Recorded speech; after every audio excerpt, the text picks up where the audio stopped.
CM Revanth కు తమ మీద కోపం ఉంటే జైల్లో పెట్టాలి కానీ విద్యార్థుల భవిష్యత్తుతో ఆడుకోవద్దని మాజీ మంత్రి హరీష్ రావు అన్నారు. నాగర్ కర్నూలు జిల్లా ఉయ్యాలవాడలోని బాలికల గురుకుల పాఠశాలలో ఫుడ్ పాయిజన్ అయ్యి అస్వస్థతకి గురైన విద్యార్థులను ఆయన పరామర్శించారు. కలుషిత ఆహారం తినడం వల్లే విద్యార్థులు అస్వస్థతకి గురయ్యారని ఆరోపించారు.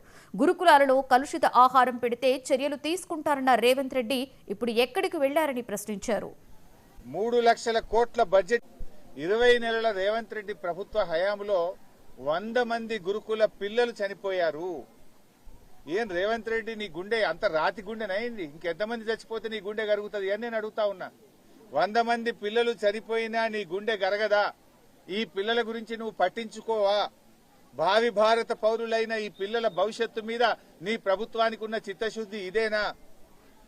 3 లక్షల కోట్ల బడ్జెట్ ఉన్న ఈ రాష్ట్రంలో ఈ ఎస్సీ ఎస్టీ బీసీ పిల్లలకు కడుపు నిండా అన్నం పెట్టడం నీకు చేత కాదా? గత సంవత్సరం కూడా ఇట్లే జరిగింది. బీఆర్ఎస్ పార్టీ గురుకుల బాట బట్టి ప్రభుత్వం మీద ఒత్తిడి పెంచింది. అసెంబ్లీలో మేము మాట్లాడాం.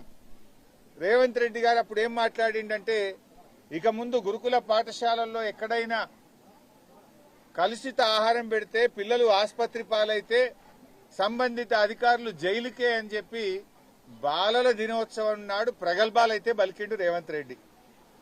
ఇక ముందు నాదే బాధ్యత, నేనే ఈ గురుకులాలను స్వయంగా సమీక్షిస్తా, నేనే చూసుకుంటా అని చెప్పి చెప్పిండు. మరి నువ్వు చూసుకుంటే ఏమైంది నాయన? మేము రేవంత్ రెడ్డిని ఒకటే డిమాండ్ చేస్తున్నాం, మాటలు కాదు చేతలు కావాలి. నువ్వు అంత మాటలే ఎక్కువనే. నువ్వేమన్నావు, ఈ తాప ఎక్కడన్నా ఏదైనా హాస్టల్లా కలుషిత ఆహారం పెడితే సీదా జైలుకే పంపుతాను. ఏం చర్యలు తీసుకున్నావు నాయన? రోజు అసలు కలుషిత ఆహారం తిని ఆసుపత్రుల పాలు కాని రోజు ఒకటి ఉన్నదా? ఏ జిల్లానన్నా ఉన్నదా? ప్రతి జిల్లాలో ప్రతిరోజు యాన్నో కాడ 100 మంది పిల్లలు దవాఖానలు పడుతున్నారు. అరే ఈ అన్నం పెట్టే చేత కాదా? అంటే అధికారులు నీ మాట వింటలేరా? లేదా నీకే పిల్లలంటే పట్టి లేదా? ఏంది?